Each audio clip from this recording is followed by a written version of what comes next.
business taxes. Was stressing about all the time and all the money you spent on your taxes. This is my bill? Now Business Taxes is a TurboTax small business expert who does your taxes for you and offers year-round advice at no additional cost, so you can keep more money in your business. Now this is taxes. Intuit TurboTax. Get an expert now on TurboTax.com/business. Only available with TurboTax Live Full Service. We're not going to allow 25 years of San Francisco policy be dictated by one event, meaning the murder that they had in their city. What do you think about that? And you live there.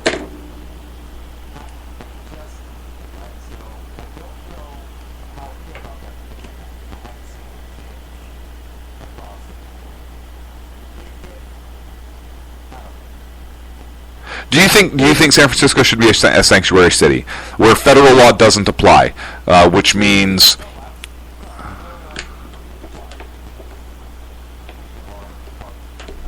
right? So should they pick and choose which laws they're going to comply with and which ones they're not?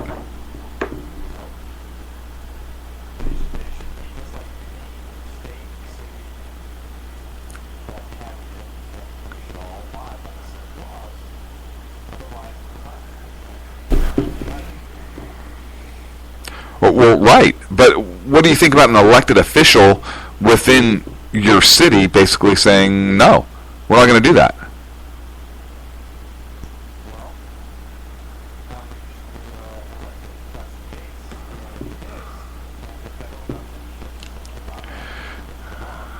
Yeah, but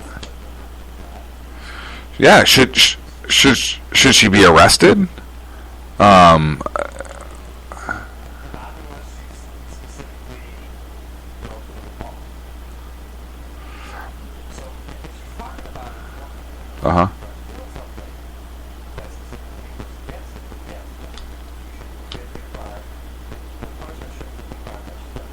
Right. So she says, "Hey, we don't care what the feds are going to say. We're going to continue to be a sanctuary city and let illegal immigrants out and not cooperate with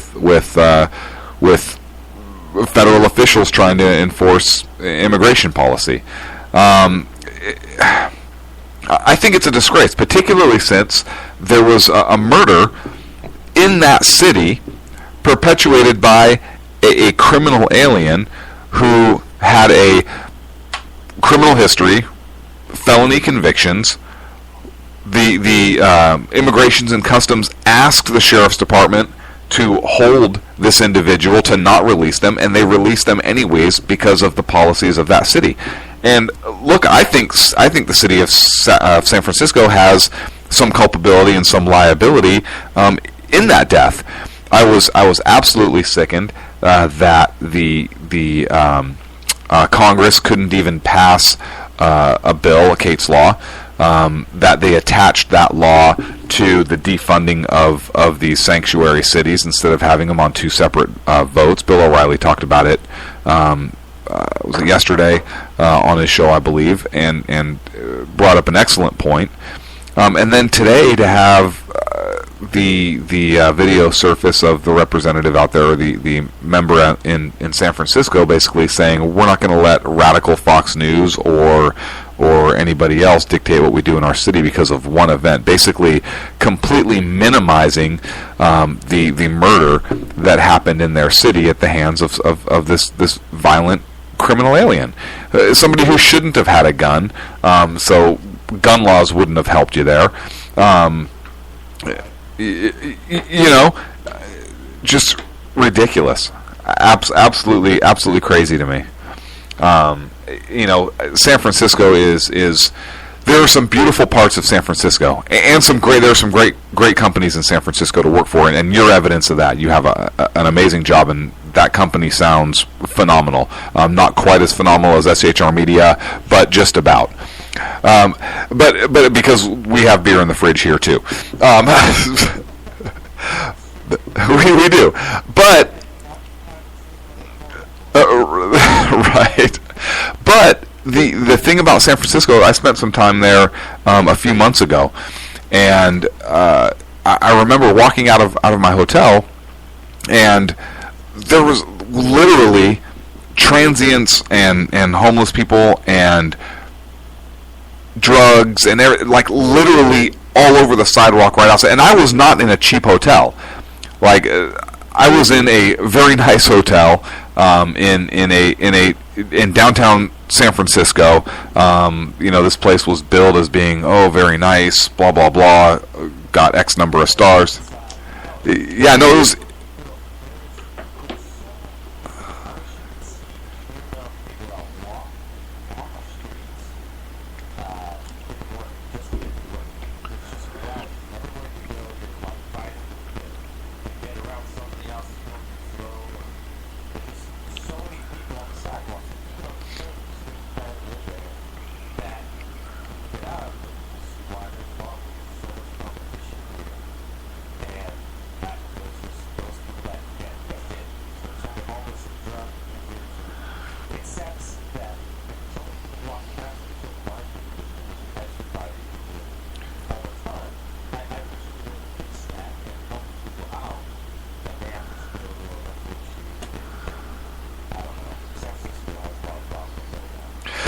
They do. And how do you pay for that? I mean, yes, there are some people who legitimately are disabled, and there are programs in place for that.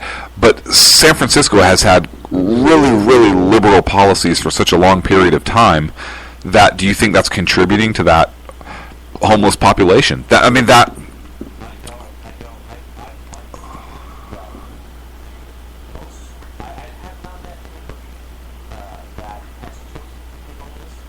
Right.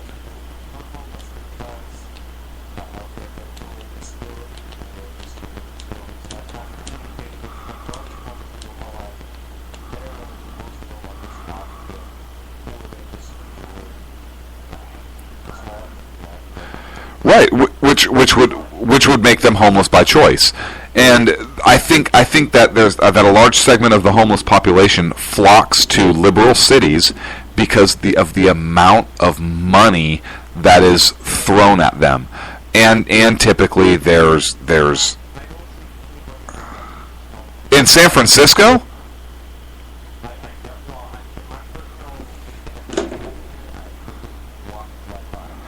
Oh, they walk right by, but I'm talking the services. Yes, the services that are available to them in terms of food, in terms of needle exchange programs, in terms of all kinds of things, and they're tolerated. There's no vagrancy laws that are enforced. There are no illegal camping laws that are enforced. They use the exterior of buildings as latrines, which causes a public health concern. So what about the tax dollars now spent on sanitation and cleanup on a daily basis? I mean, you've seen the people out there cleaning those streets in San Francisco just to keep the odor down, or you're walking through the streets and you smell that urine.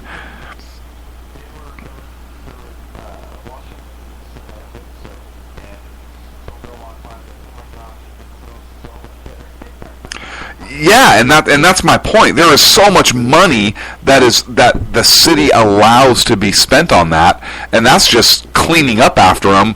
Something as simple as cleaning the sidewalks or hosing the streets down. We're not talking about the other services, feeding, food, shelter for some segments of the population, not all, just because there are so many. The health care that's available to them, the needle exchange programs, all of these things, and some of them are private money, which is good. I'm a big supporter of helping out private donations, private funds, but there are a lot of tax dollars that are spent on that. And some of the policies that are put in place with the city. I just got a text message from Sean. He must have got the phone down. But he wants me to announce to our listeners, our Spreaker listeners, to go to www.shrmedia.com and click the player. Spreaker is having issues. Apparently there's issues all over the place. This is what happens when you people leave Sackhead Clint in charge of the TAC.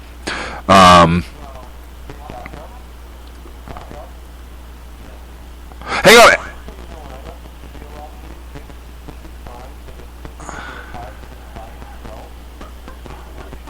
Hang on a second. For our listeners, I'd like to introduce a stranger. Sackhead Sean is on the air now. Sackhead Sean, welcome, sir.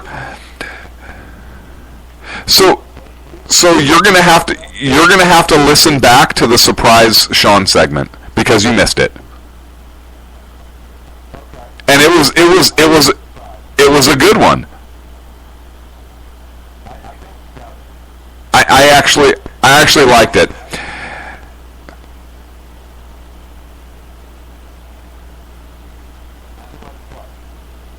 I liked the segment. I don't know what just happened, but the sound just literally blew up in my ear. It was ridiculous. So the surprise Sean segment, it was actually a surprise from Sean for our viewers, and the surprise was that you were actually right for one time. Yeah, so I accomplished two things. Number one is I surprised our viewers with the fact that you were actually right about something. Number two, I take the wind out of your sails for you to be able to brag about it, because now you can't, because it's already a segment that's been concluded. And I went on to defend my position to where I'm not done, because if Hillary gets indicted, I think the Dems are going to flock back to Uncle Joe. So all in all, it was still a victory for me, so I want to thank you for not being here to allow me to pull that off and completely deny you your bragging rights. Right.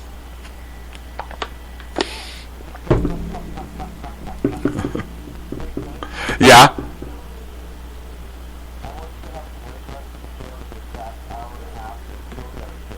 Hey, I'm going to totally nail it, because I'm going to fake a major malfunction here in about 3 minutes when we go to break and not come back on. I have 168. Hang on. I have a 168 grain jacketed hollow point that says I can destroy a computer.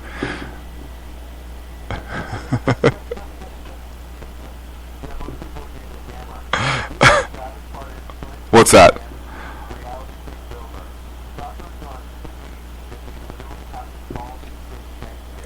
I know.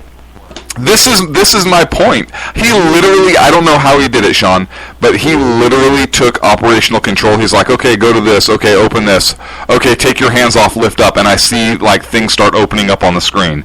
And I was like, Sacco, I think the computer's possessed by Satan. And he says, no, I'm in control. And I said, oh my God, Satan, is that you? It was.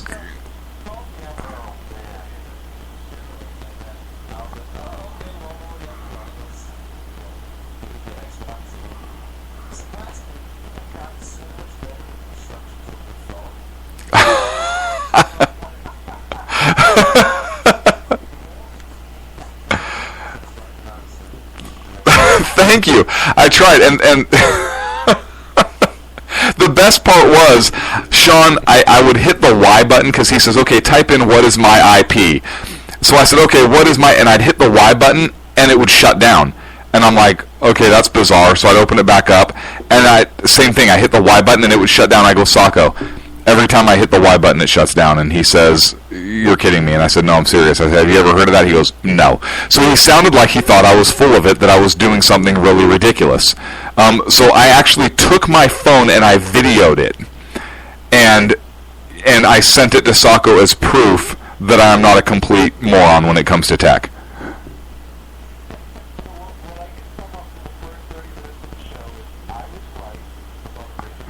No, hey, we're already past that segment. We're moving on. Go ahead. Hey, we're up against a break. When we come back...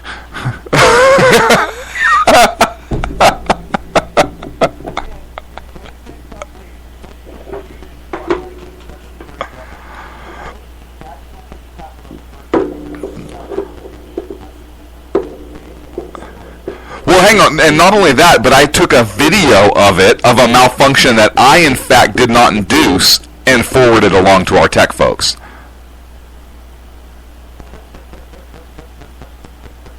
That's a big deal. Right, our tech folks being Sacco. Why do you always have to minimize everything I do, Sean?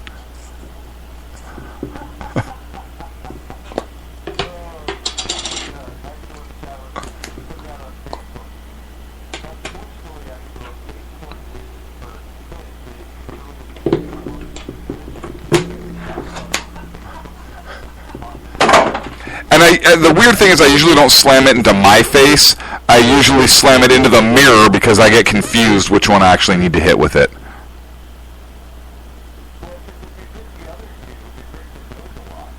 No, it actually acts as a brake. It's so perfectly shaped and aerodynamic, which brings me to another story. I have a motorcycle, and I have to ride with my visor down, or else the wind catches my nose and I can do like a right or left turn just by turning my head. It's ridiculous.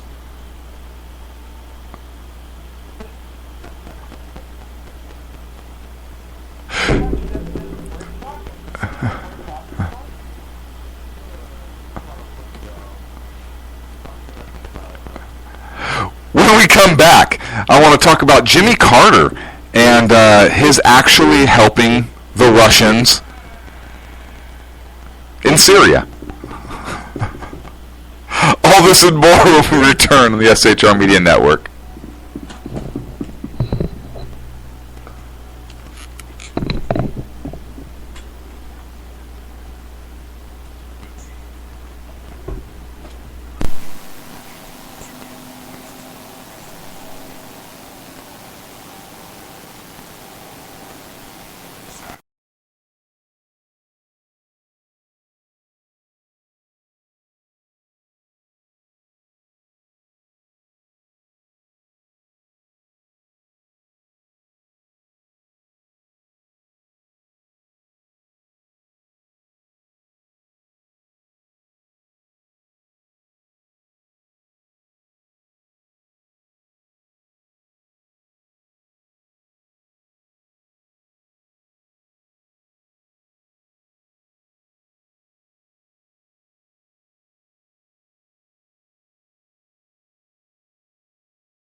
And we're back after the break. I'm Sackhead Clint.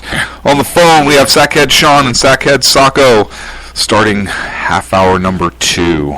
Gentlemen, they might have left me.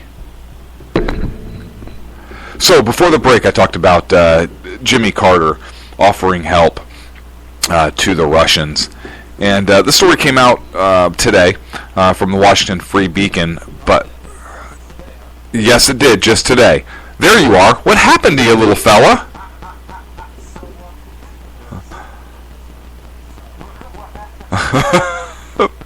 You guys are listening, you're like, hey, Clint, I'm here. Clint, I'm like, no.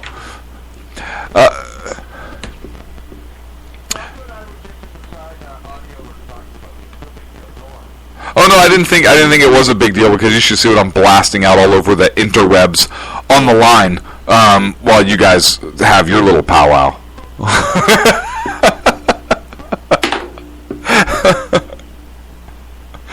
So, right on the line, a quote from one of my from a great movie, The Interns. So Jimmy Carter and President Vladimir Putin are, I don't know if they're buddies or chums or whatever, but they both like fly fishing. I think when Putin fly fishes, though, he's actually like hanging off the bottom of a MiG-29, and he skims the water at like 10 feet or maybe 4 feet, and he reaches down with his arm and picks up a fish. I think that's his definition of fly fishing. Jimmy Carter, I think, actually literally tries to catch flies with his tongue because he looks like a turtle or a frog, some kind of amphibian reptile thing. I don't know. But anyways, they both call it fly fishing. So the war in Syria is going on, and the United States obviously backs the rebel group. Russia is bombing this, is backing the Assad regime, and Jimmy Carter said, and this is a quote.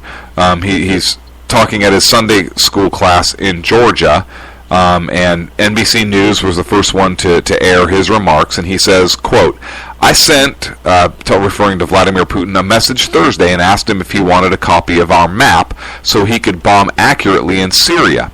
And then on Friday, the Russian embassy in Atlanta, in Washington, called down and told me they would very much like to have the map. So in the future, if Russia doesn't bomb the right places, you'll know it's not Putin's fault, but it's my fault." And what he's referring to is there is in his particular library, they have detailed maps of certain locations in Syria, and so Jimmy Carter basically offered these maps that his group created, to Russia so that they could more accurately bomb the rebel forces supported by the United States.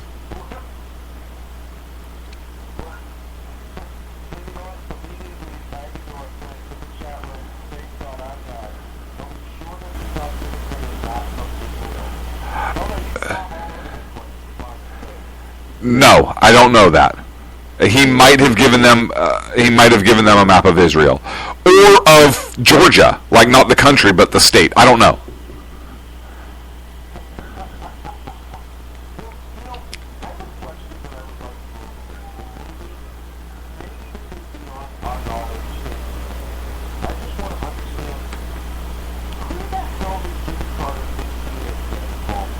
Listen, he was one of the most successful two-term presidents of our time.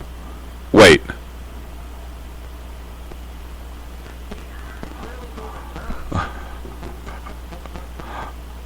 I think the term is douchebag.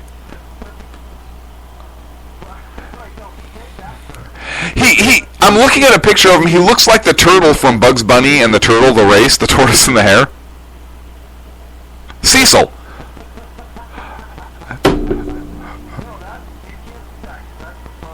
President Jimmy Cecil Carter.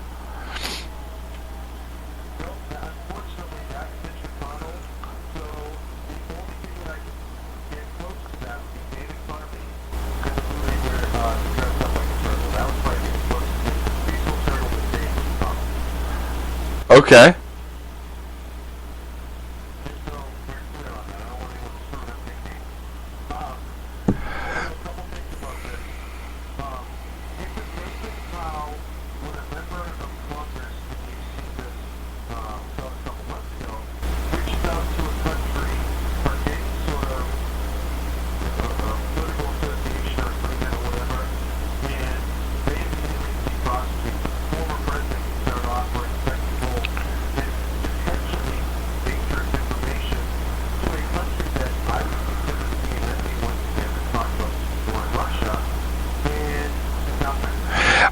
They're not really a declared enemy right now, though. So he is providing material support to a group that is in direct opposition of U.S.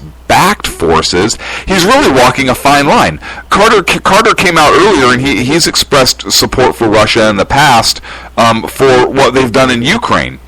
And I mean, Carter is clearly out of his freaking mind.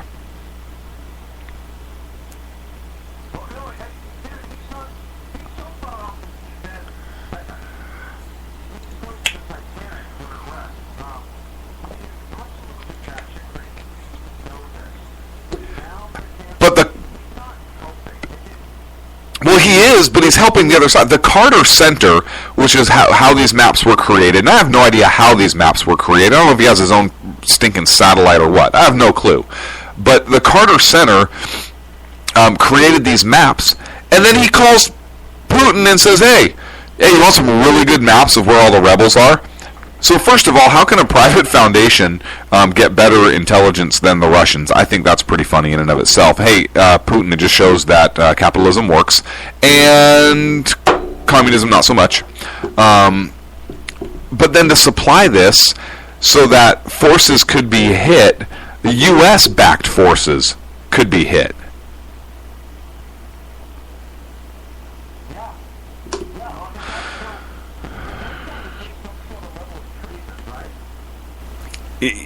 Yeah, I mean, yeah. If we had our troops that were in the way, yeah. Look, the Department of Defense declined to comment about if the Pentagon actually knew that Jimmy Carter was talking to Putin.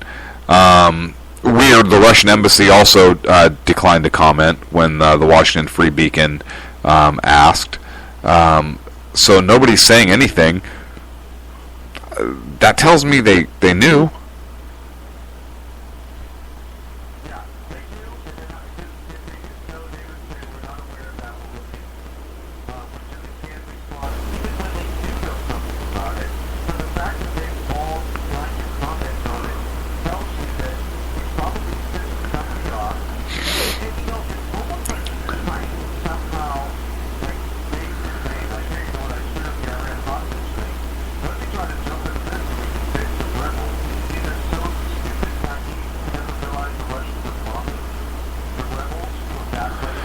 Oh no, I think he knows. He knows damn well.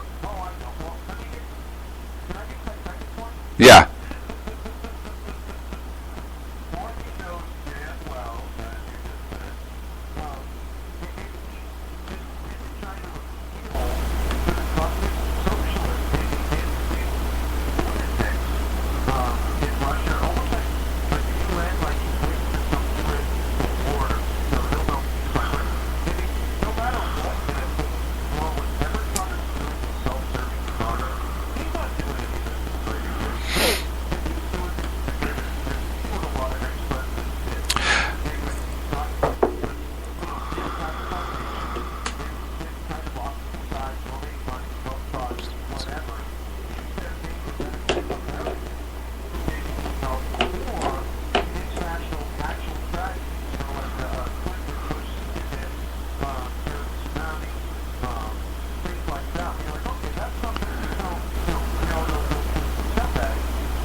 Well, it's not really technical information, but it certainly is map locations of where the rebel forces are.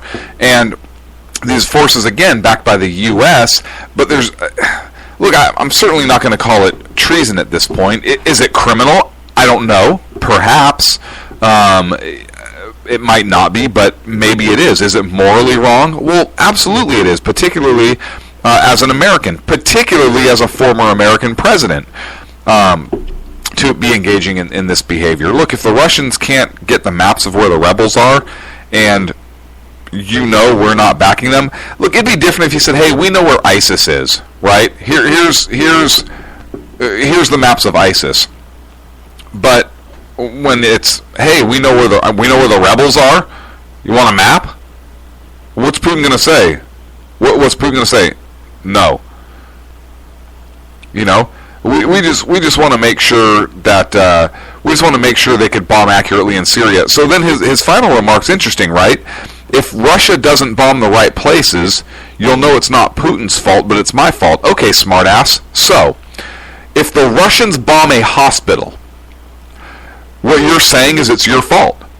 So, based on your own admission, should you be held accountable for war crimes? Should you be held accountable for the death of X number of innocent people? Should you be held accountable for the death of potential U.S. forces, if there are any consulting there with the rebels?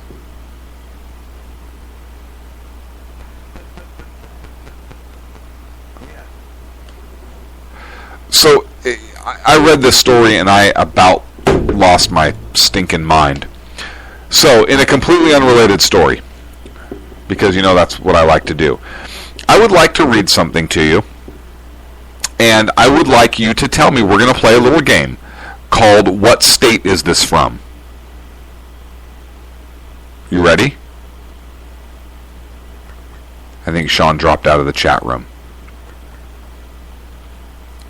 I think Sean is attempting to call back in. Why do you keep hanging up on us?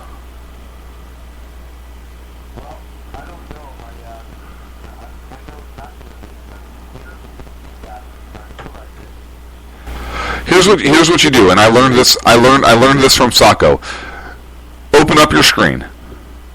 Twist the Pogo Piston Turbo Inverted Piston Tube to 47.3 degrees. Point the entire thing north-northwest and stand back. Let me know when that's done.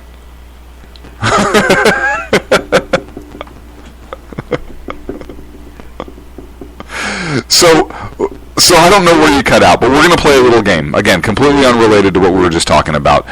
But we're going to play a game called What State Is This Law From? And the section I'm going to read from, I came across this, I have no idea why, but it talks about the disqualification from holding public office or employment.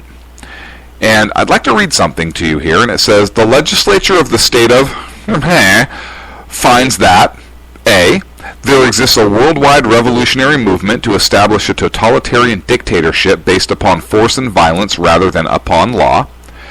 B, this worldwide revolutionary movement is predicated upon and it is designed and intended to carry into execution the basic precepts of communism as expounded by Marx, Lenin, and Stalin. Again, this is actual law. I am reading you verbatim from a state within this union. C, pursuant to the objectives of the world communism movement, in numerous foreign countries, the legally constituted governments have been overthrown and totalitarian dictatorships established therein against the will of the people, and the establishment of similar dictatorships in other countries is imminently threatening. The successful establishment of totalitarian dictatorships has consistently been aided, accompanied, or accomplished by repeated acts of treachery, deceit, teaching of false doctrines, teaching untruth, together with organized confusions, insubordination, and disloyalty, fostered, directed, instigated, or employed by communist organizations and their members in such countries. D, within the boundaries of the state of there are active, disciplined communist organizations presently functioning for the primary purpose of advancing the objectives of the world communism movement, which organizations promulgate, advocate, and adhere to the precepts and the principles and doctrines of the world communism movement. These communist organizations are characterized by identification of their programs, policies, and objectives with those of the world communist movement, and they regularly and consistently cooperate with and endeavor to carry into execution programs, policies, and objectives substantially identical to programs, policies, and objectives of such world communism movement. Almost done.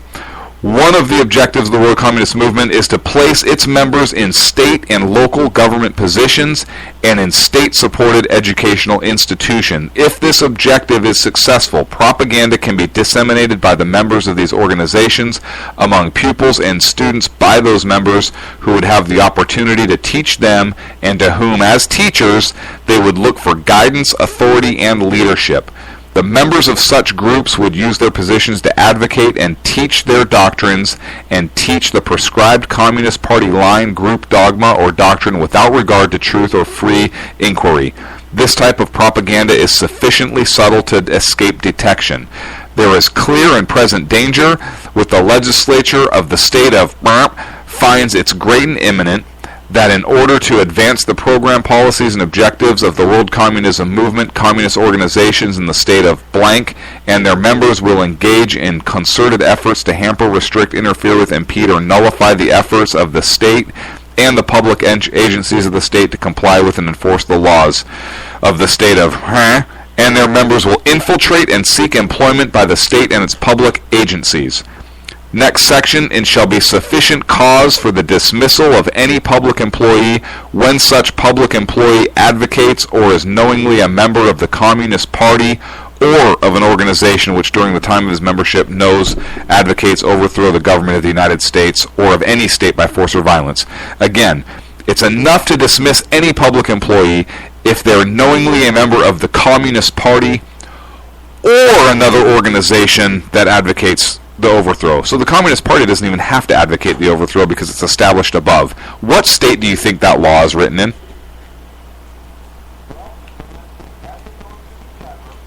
Uh-huh.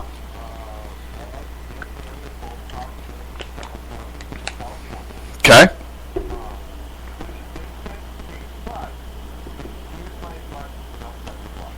Here's my button, I'll tell you why.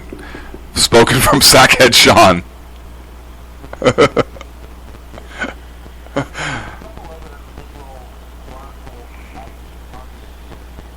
Mm-hmm.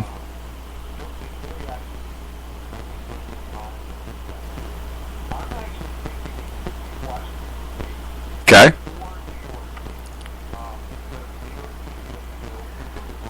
Uh-huh.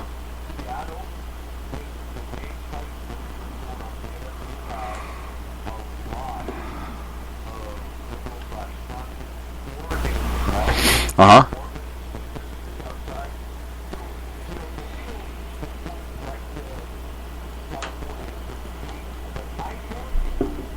Uh-huh.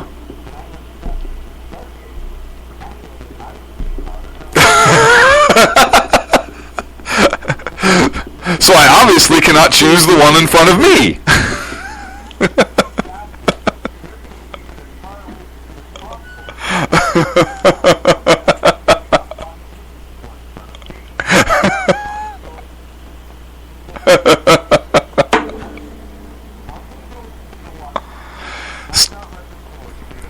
State of what? This isn't a story. This is something I stumbled across. So here's the thing. I was shocked, and I was reading this and I said, wow, this is something that a very conservative government would put in. Hey, we don't want any frickin' communists in our government, and they recognize in law that there is in fact a worldwide revolutionary movement to establish communism, that they will in fact take over the educational system, that they will in fact instill people in public office to push this agenda. And you look at how many of them actually have socialist and Marxist ideals, and they are still in office. And yet this state had the foresight to put this in, identify the problem, list the problem in law, and then canonize it so that it would never infect the government of this particular state. And I'll tell you, the public employees of the state are required to take a loyalty oath. It's just, if you're a member of the Communist Party, it's good enough. You can't be a public employee in this state. And the state is California. Yeah. Section 1027.5 of the California Government Code. And 1028 of the Government Code talks about the sufficient grounds for dismissal is knowingly being a member of the Communist Party or another party that advocates overthrow. So these sections are talking about specific people who cannot be employed by the state of California. They're disqualified from holding public office, and that certainly is one of them, including and having the oath of allegiance also.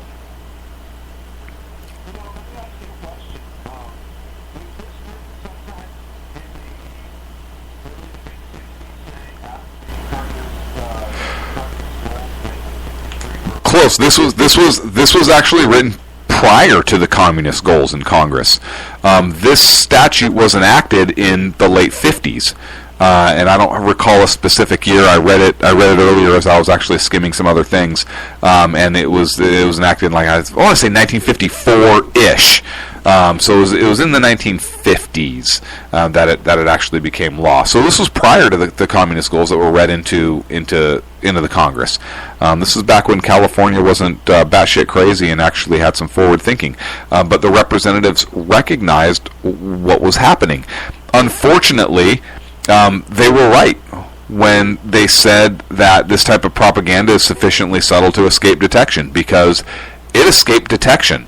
How many members of the California state legislature are perhaps socialists or communists or subscribe to Marx and Mao and Stalin? And if so, why hasn't the Department of Justice or the Attorney General's office done anything about it? Do you remember? Do you remember? And I don't recall if it was in recent history. I think 4 or 6 years ago, when California, there was a push to try and remove the oath of allegiance from educators, and it failed miserably. It failed. People were like, "No way! You're out of your mind."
Yeah.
it's already on the books though. But you're trying to say if anybody tried to enforce it, they'd be like, oh, we'll turn this one back.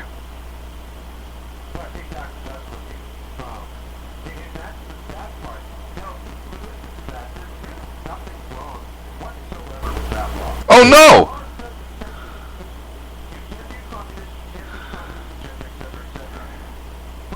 And it says, hey, communists are trying to take over, and they're doing so in a subversive way. It recognizes that.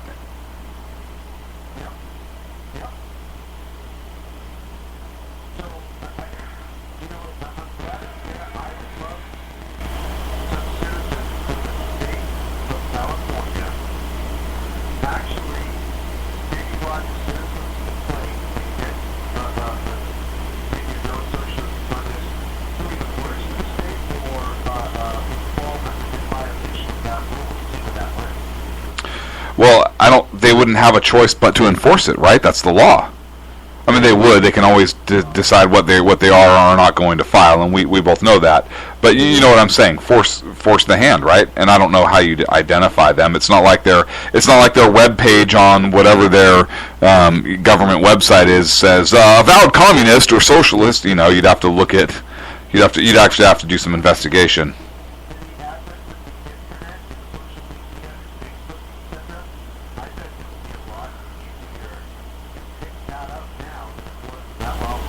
Oh yeah, absolutely. Did you say socialist media? Because that's a good play on words.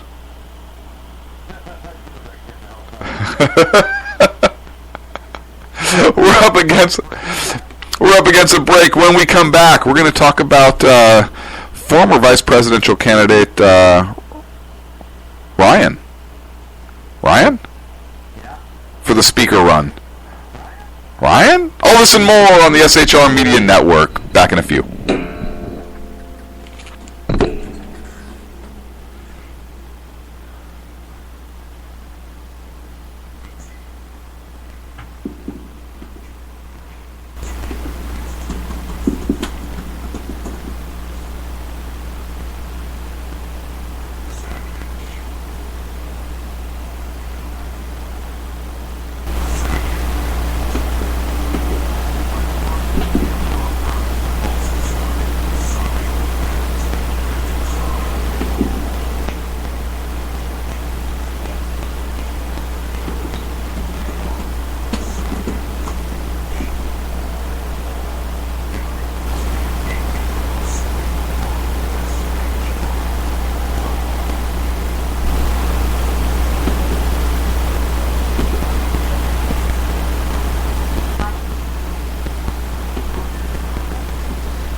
no, he did it. Not only that, but there's pictures of it, and it's posted all over the place. It's called allaroundthebarnyard.net, and it's actually not a hairy wildebeest. It's actually Socko that I'm chasing. Anyways, yeah, you were squealing. It was crazy. Hey, let us know when we go back on the air, Socko. I don't want anybody to hear your dirty laundry.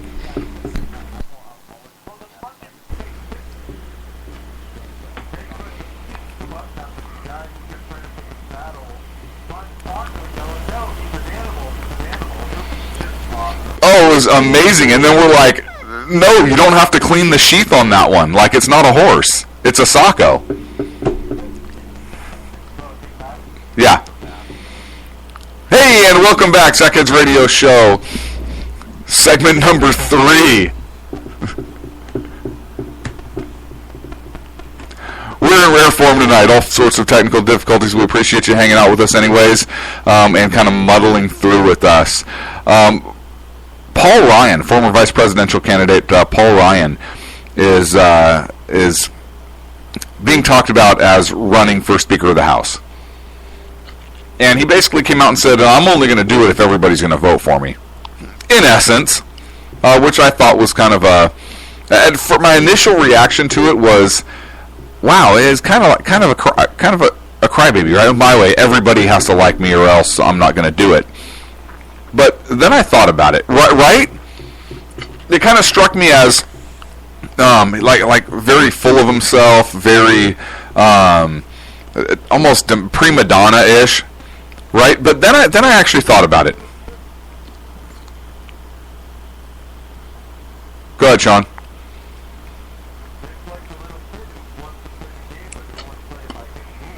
Right.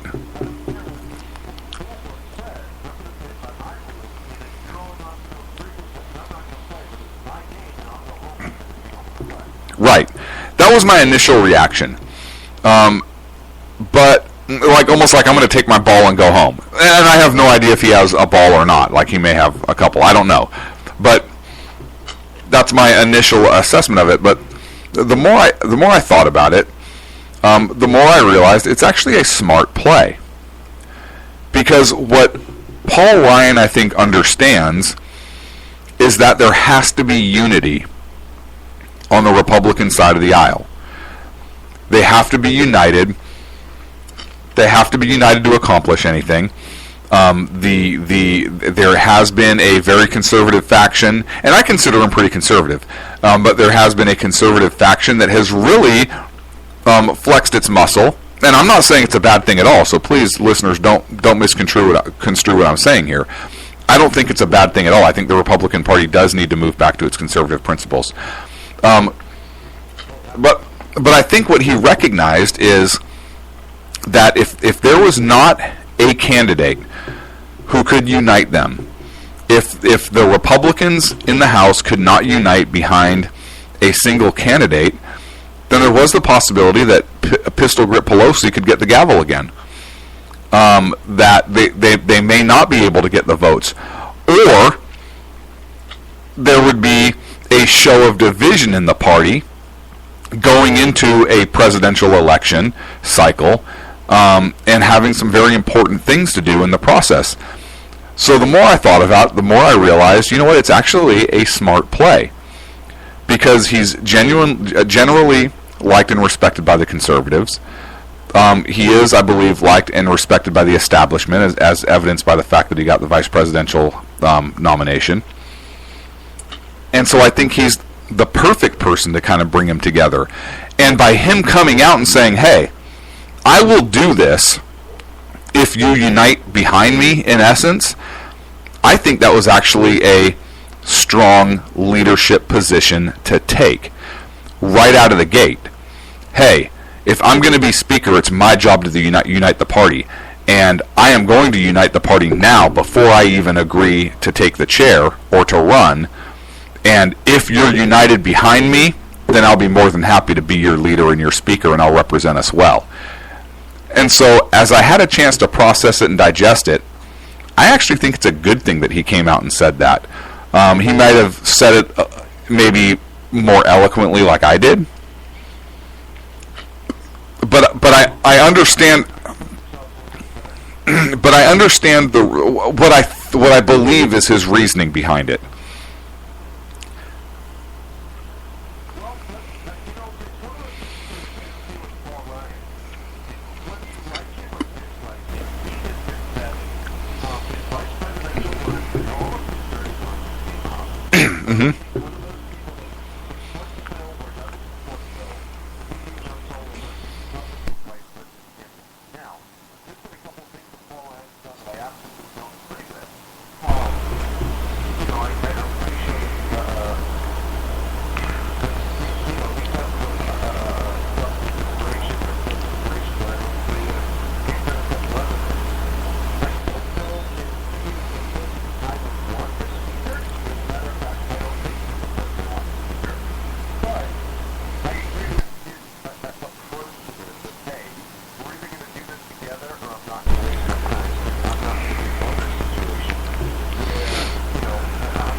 You know what?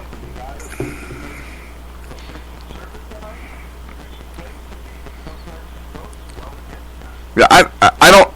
What has he voted against it on? His immigration stance has been solid.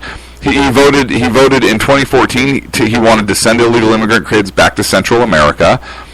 He wants immigration reform possible, but only after the borders are secure. So unless you're talking about some kind of immigration reform, which, depending what it is, I may not necessarily be opposed to. He says he doesn't want to trust but verify, but needs to verify and then trust. He doesn't want a big, massive immigration bill. He wants a step-by-step approach. He gets an 83% rating from USBC, which means he wants a sealed border stance. He does want reform, but he's not going to give amnesty. So he has a pretty strong conservative record, voting record. And then I think that's kind of balanced out some of Romney's run-in policy. One thing he was for the Patriot Act, which is one area that we disagree on. That not you and I disagree on, but that he and I would probably disagree on. So I like a lot of what he says. One thing I didn't like is back in 2013 he wanted to delay Obamacare. He didn't want to try to repeal it at that time. But I think he did that because at the time he knew they didn't have the votes to get it, so he wanted to try and do other things. But he was also somebody that wanted to hold Eric Holder in contempt over Fast and Furious too.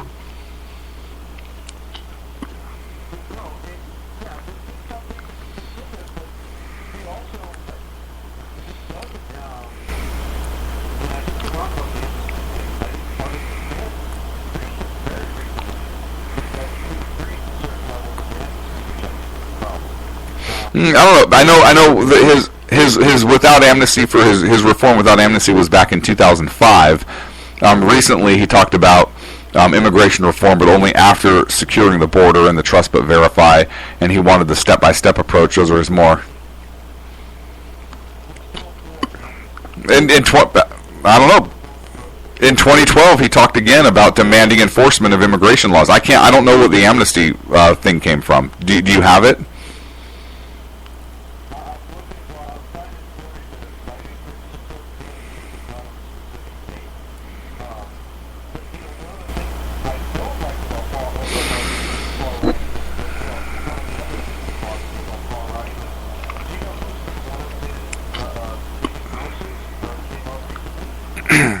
George Soros. Putin.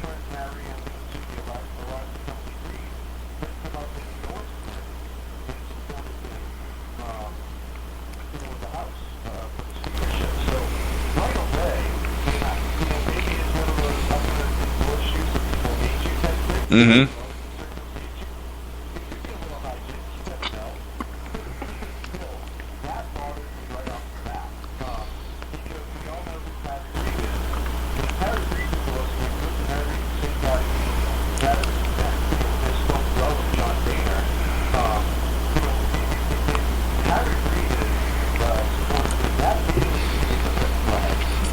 It is, but like you said, I wouldn't put it past Harry Reid to endorse him just to get us to talk about it, and, like we are.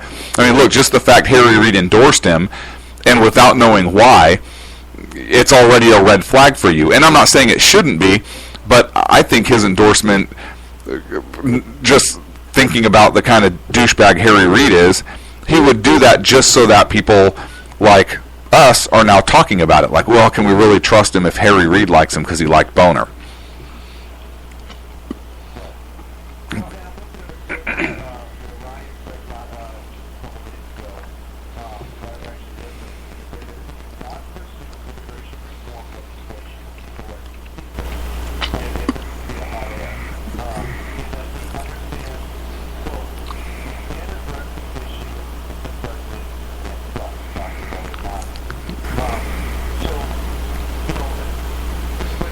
But is that perhaps a smart move?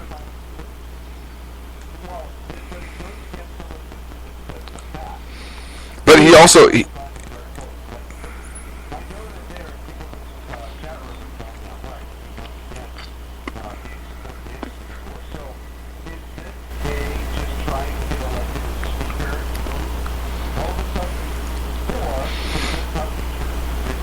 know, I don't think he... I'm sorry, go ahead.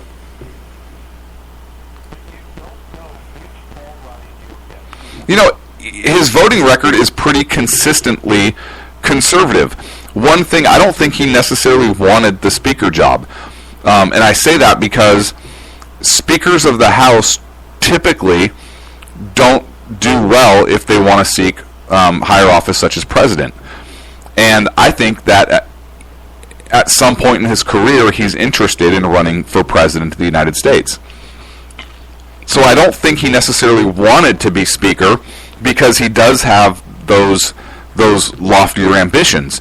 But perhaps he was tapped, and perhaps he knows that he's the person that can kind of unite the party, or at least get some strong conservative support as well as establishment support. And the House Freedom Caucus announced today that they were going to back them.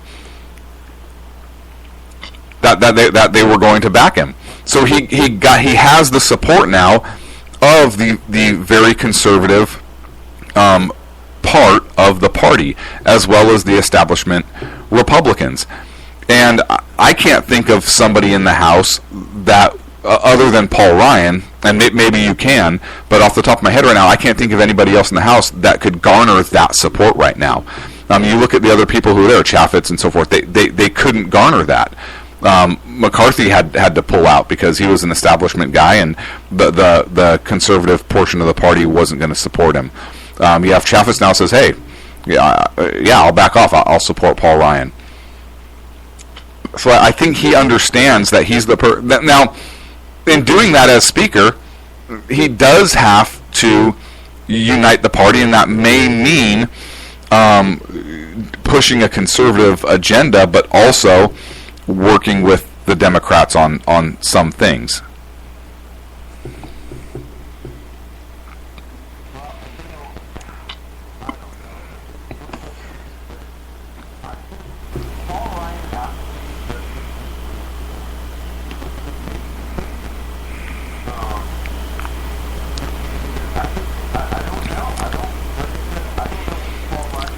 Okay, so who would be a better person? I mean, we're not going to agree 100% with anybody, right? So what's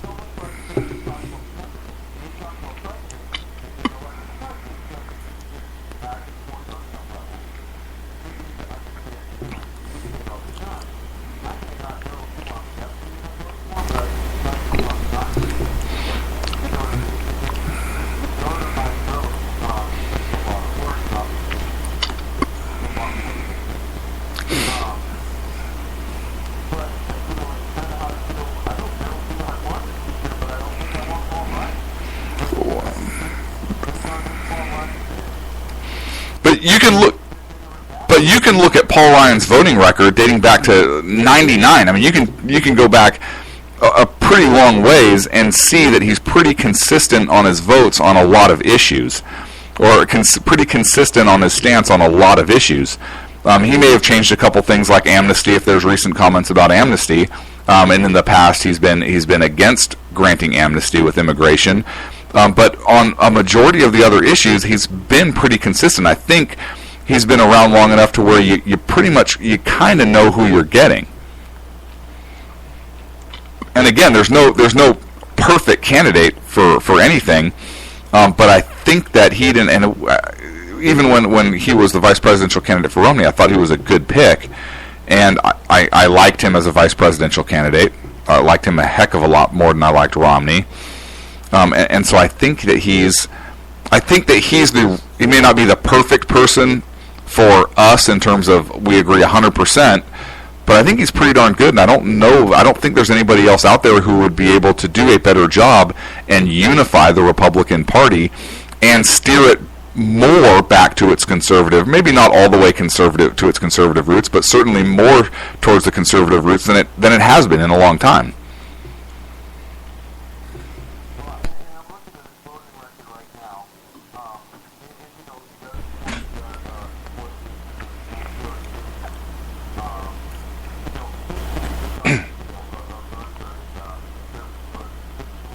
Mm-hmm.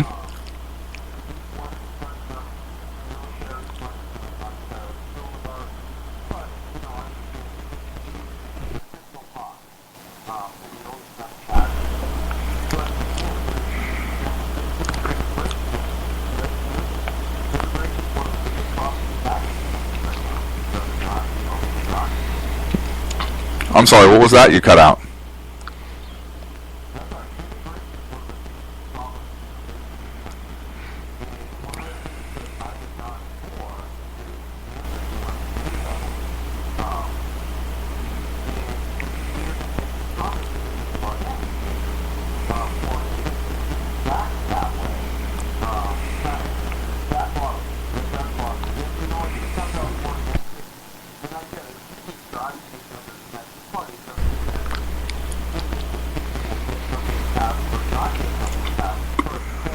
Mm-hmm.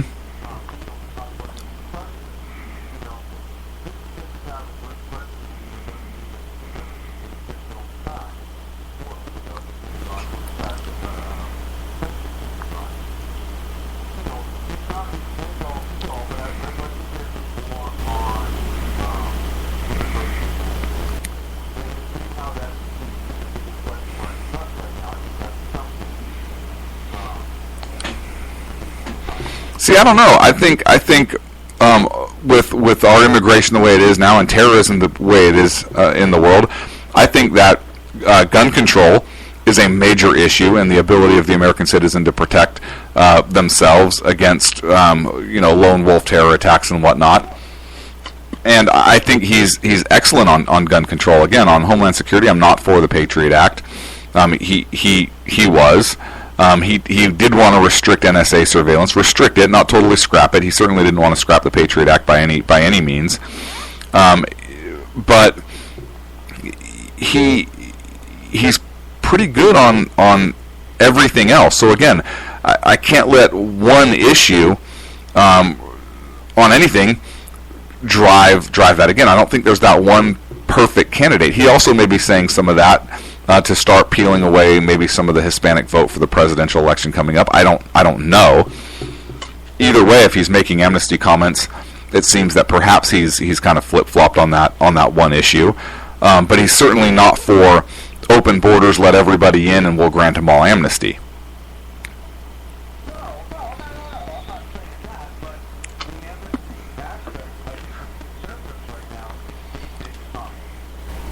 No, I'm not disagreeing with you.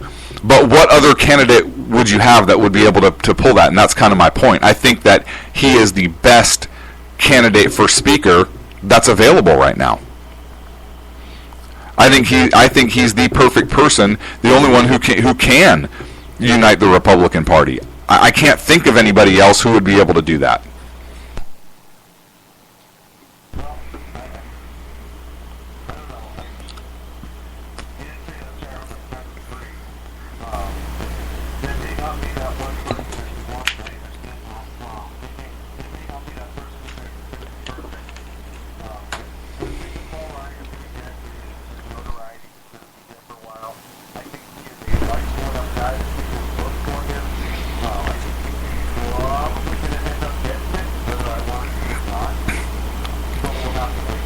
So then, let's say if he doesn't get it, if you don't want him to get it, who would you want? I mean, there can't be a vacuum there, and I certainly don't want Boehner holding on for any longer than he absolutely has to.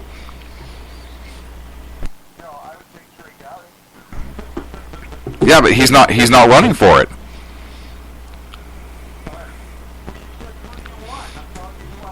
Okay, that's fair. And I would be behind. I would be behind you. I would be behind you on Trey Gowdy. I don't think he wants it. I don't know that Paul Ryan wanted it. I would probably agree with you. Maybe Trey Gowdy over, but Trey Gowdy, I think, is one of those who he would certainly get the conservative vote, but I don't know that he could unite the party the same way that Paul Ryan can. Particularly with... Go ahead. See, I don't think that he has the same standing with the Republicans as a whole, establishment and conservative, to be able to unite like Paul Ryan does.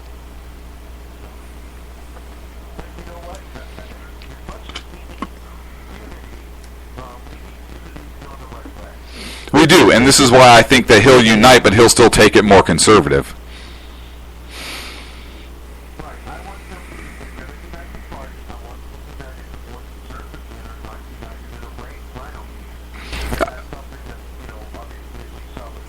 Absolutely. Yeah, and do you think there's do you think he would unite it and then run it like a rhino? His record doesn't support that he would run it like a rhino.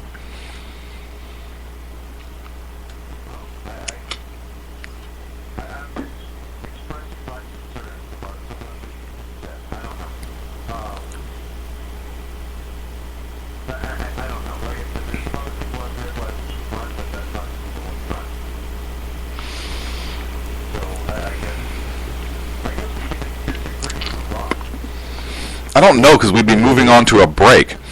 And I'm not disagreeing with you that there's somebody else that I would like to see in there better than Paul Ryan. My only point is I think that Paul Ryan right now is the only person in Congress who could unite the party and move it to a more conservative direction. I think he's the only one who could get the support of the establishment and the conservative movement. And after his meeting today with the Freedom Caucus, I think that he obviously got the conservative support, and that he will be able to unite along those terms. Whew.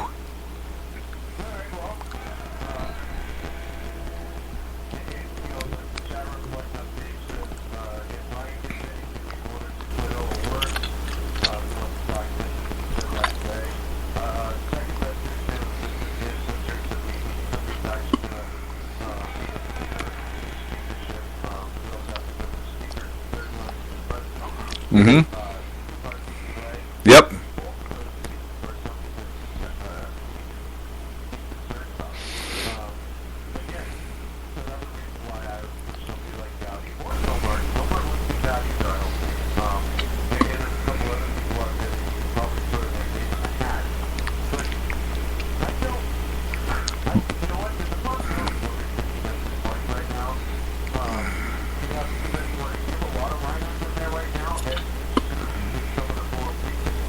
Mm-hmm.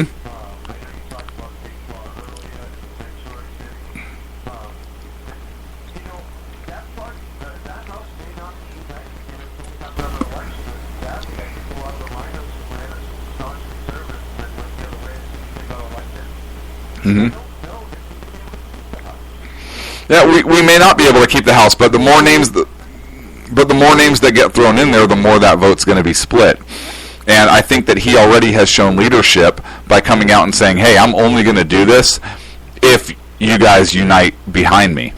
And I think that in and of itself, like I've talked about at the top of the hour, does show leadership in that, hey, I will come down and do this. I will be your leader, your speaker, if you guys unite behind me. And that in and of itself has been uniting, because his very first act is getting everybody on the Republican side to unite behind something, and that would be his speakership, at least for the election. And then we'll have to see how he runs it.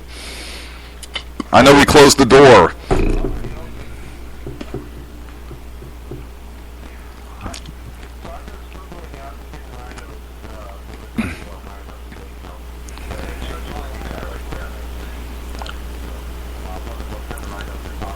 Yeah, not the kind that run the planes.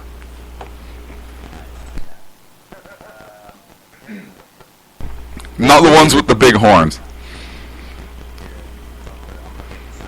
He ignored you. We're up against the break.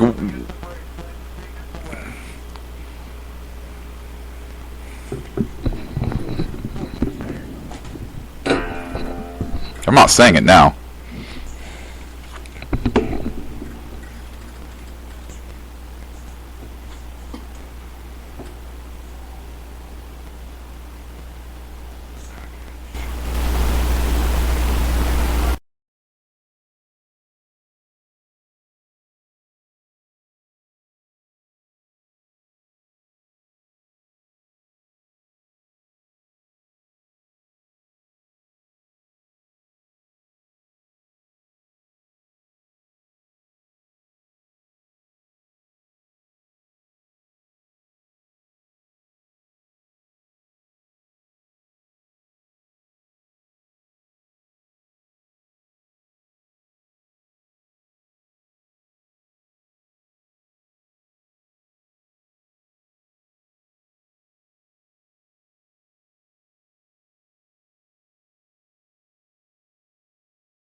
.930 block. I'm your host, Sackhead Clint. On the phone live, Sackhead Sean and Sackhead Sacco.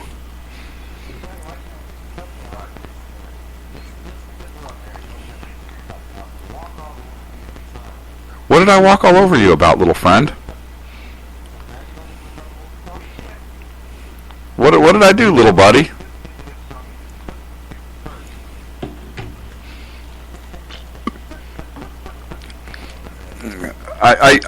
Well, yes. I have a story I do want to talk about. So I was reading CNN this morning, and many people know that the New York City police officer last night Mm-hmm. getting shot by an armed suspect that they were pursuing him. And so I was reading the story via CNN, because I like to read it in a couple different places just to see how they twist the light. And CNN's talking about the Officer 9. One of the things he says, he talked to Border Joe Braxton,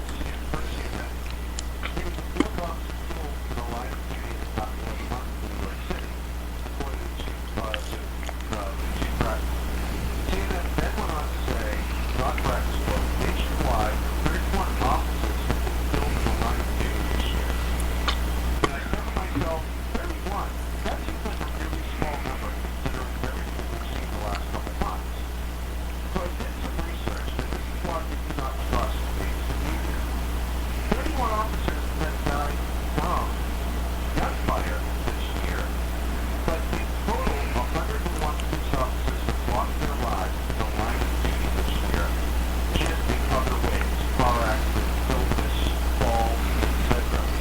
But isn't that a completely irresponsible, way too private chase reality from a leader to turn around and say, oh, only 31 cops have died this year, so, there's nothing bad going on.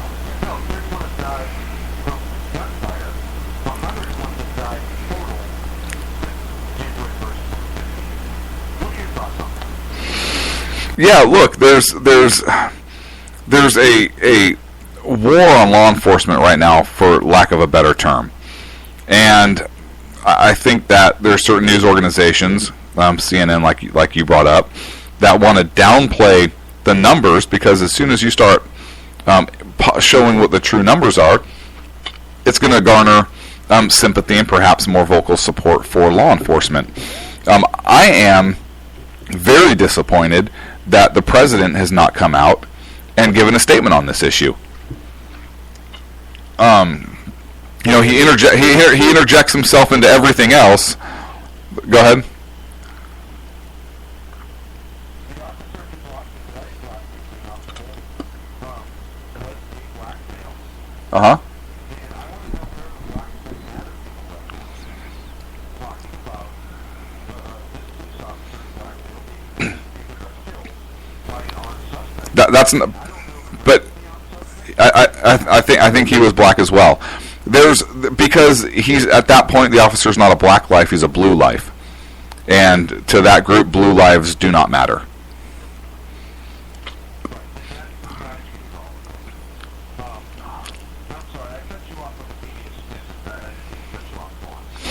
No, I was just going to say, look, there's some news organizations that do support law enforcement. Fox News, Megyn Kelly has come out and said things about law enforcement going out risking their lives every day.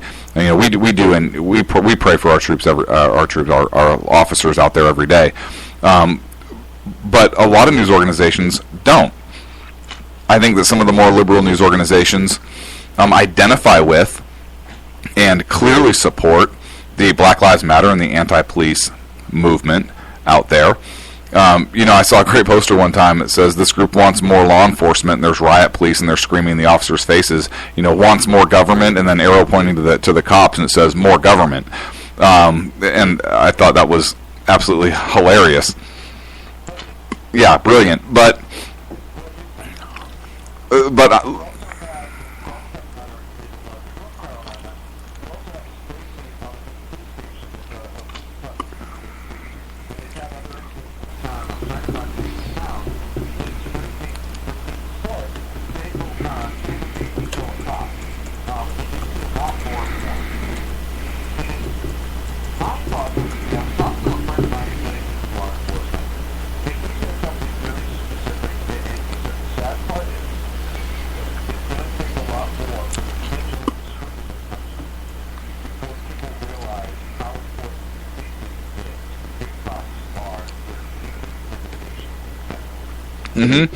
Well, there was a story that came out in Placer County here in the Colfax Cemetery. Sacramento police officer William Bean Jr. He was killed in the line of duty, and his gravestone over the weekend was vandalized. So it's sickening to me, and it's reported on. It's kind of a story that's been buried, and he was shot in 1999. He and his partner pulled over a car in Del Paso Heights, an area of the city of Sacramento, and he was shot and killed. The killer was convicted of second-degree murder. He was sentenced to life in prison with no parole. But the news story, and this news story comes from the Sacramento Bee, a rag of a newspaper in my opinion, but they don't even describe in the story what the vandalism was. All it says is...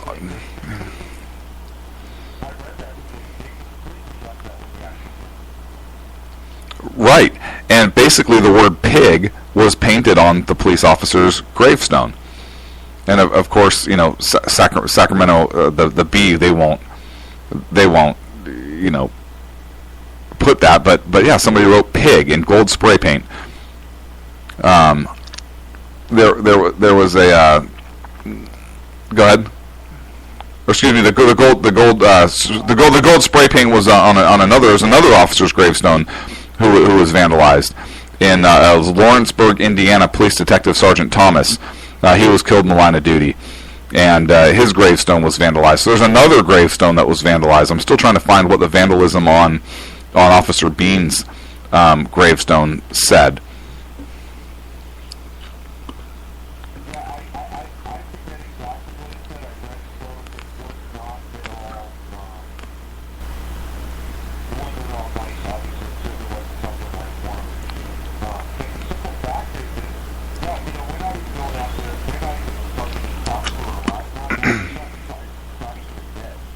Yeah.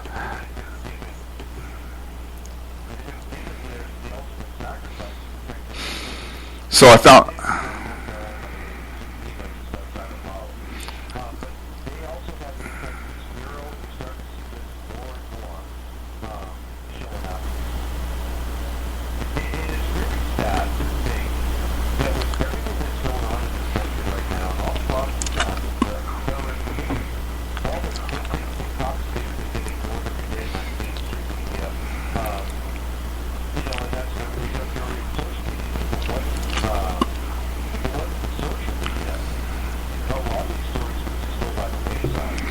And I found a story talked about what the vandalism was. You're on a delay, Sean, so I'm sorry. I can't tell if I'm interrupting you or not. I apologize if I do, but your phone's delaying. But the two badges were forcibly removed from the gravestone, and a note was left behind. Investigators are not revealing what the note said, but that's the vandalism that took place there, and then, of course, the pig on the other officer's gravestone.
Mm-hmm.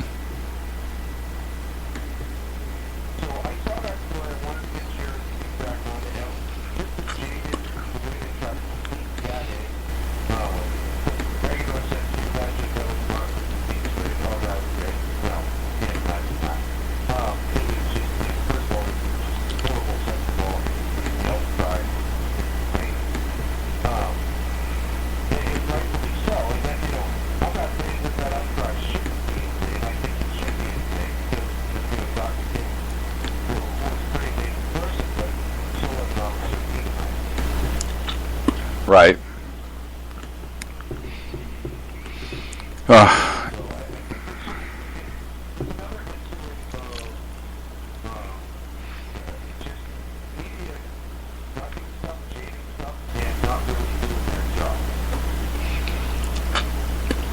Well, they're pushing an agenda.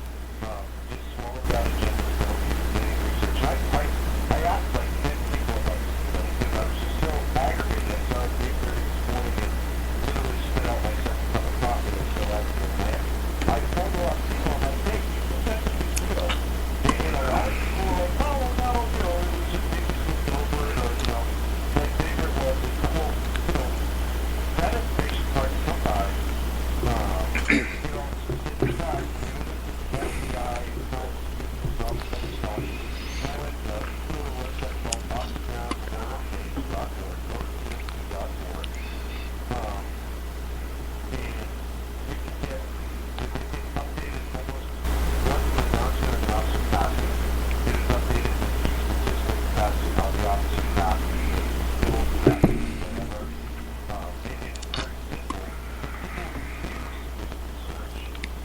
It's very simple. There's a story. There's a story breaking right now, Sean. Albuquerque, New Mexico. Another police officer has been shot outside a store. This occurred 7:45 p.m. Wednesday night at the Walgreens at Central and Eubank in Albuquerque, New Mexico. The police officer is wounded at this time. There's no other information coming out. The officer's name and current condition has not been released at this time, and the shooter is still at large. So be watching out for that story. Again, the story just breaking on the Associated Press. We're out here on the West Coast, but it's showing it's published October 22nd, 2015. Albuquerque police officer shot outside a store, suspect at large. So the story is just breaking now, and we'll see if anything breaks in the next 13 minutes or so on that.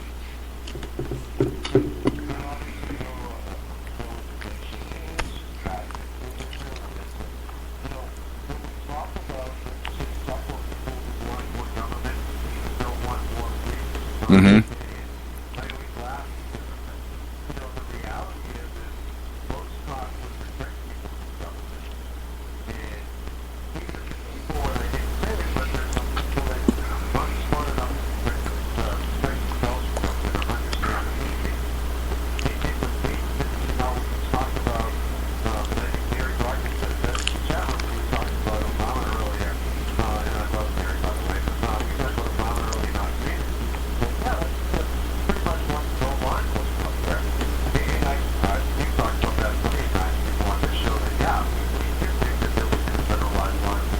Mm-hmm.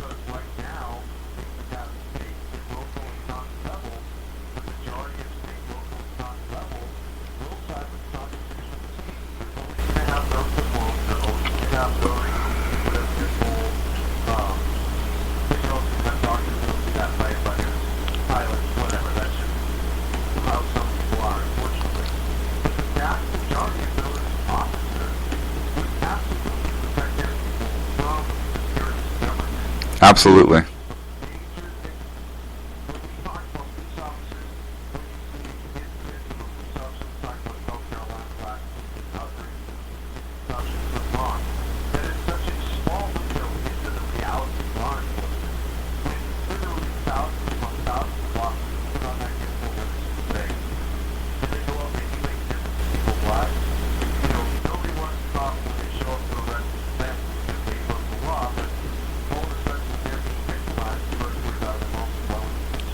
Mm-hmm.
Yeah, pigs in a blanket, fry like bacon, all that stuff.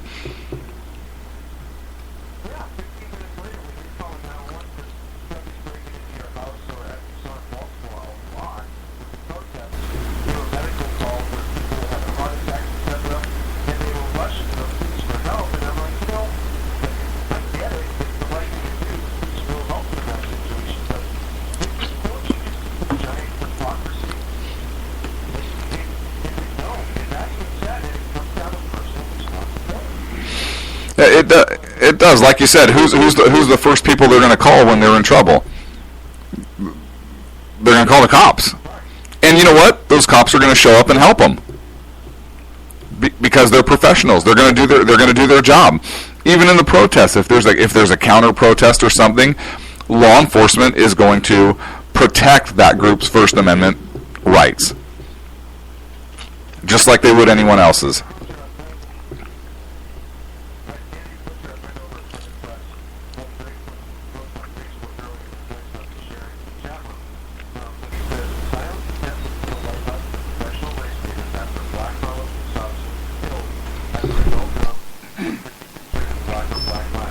Mm-hmm.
It's sick.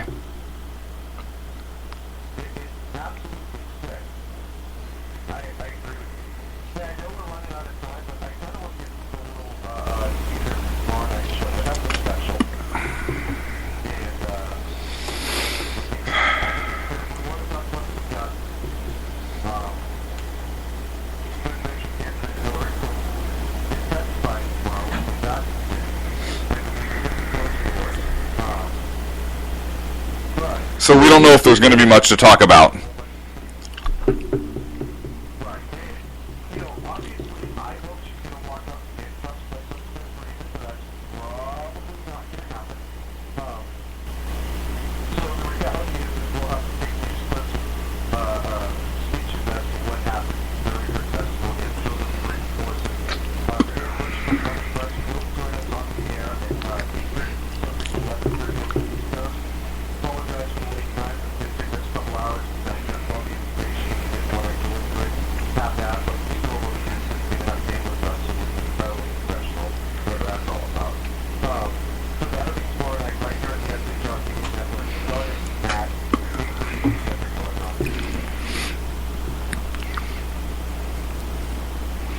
Yeah, I don't know, man. The San Francisco 49ers are playing Seattle Seahawks tomorrow.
Hey, look at that. We're out of time, folks.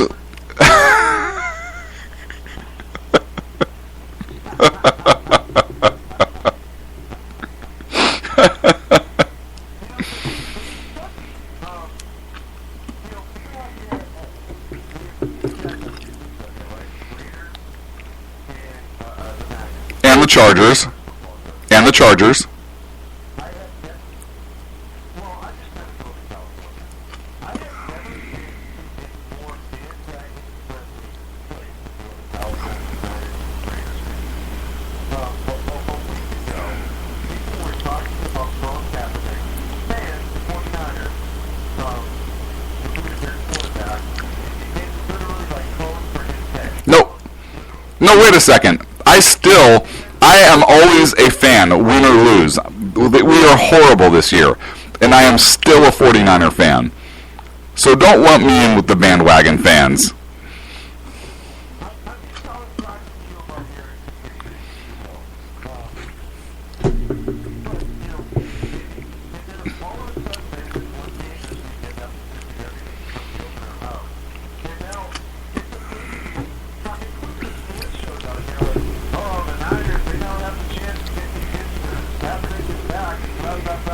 There's no way we're taking the division. There's no way Niners are going to take the division. But I still want to watch them. It'd be like if New England was having a horrible year. You'd still watch them.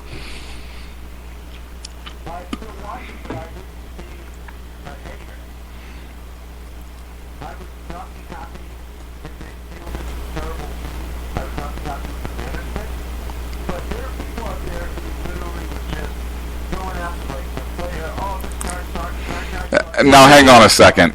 You mean to tell me Boston fans wouldn't do that?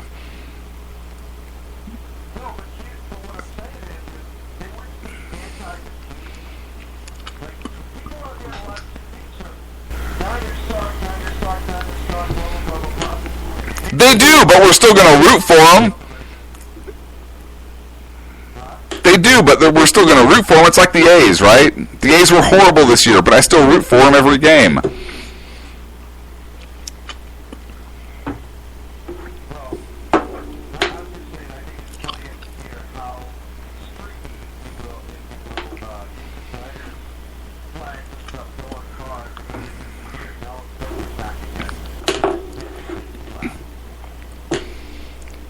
I think you're a hater because your team's not out here and they're not playing on Thursday night.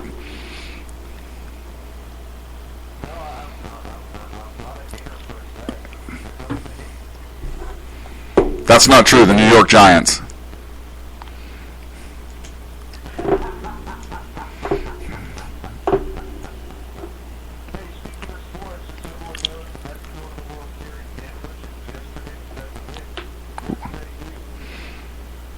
I'm an American League fan.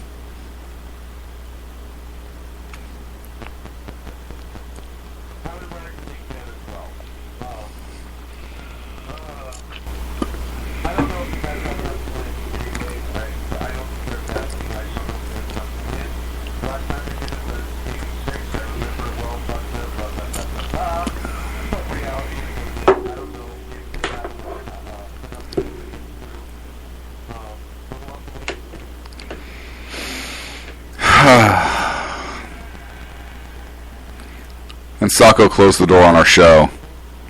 We got everything enough. It doesn't matter at this point anyways, even if we have more topics. The door's been closed. We're out of time.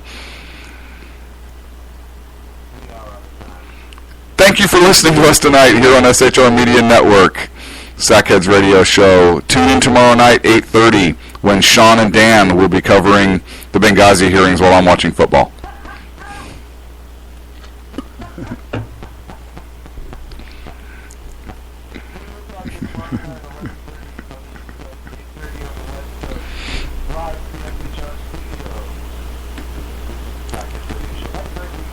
Good night.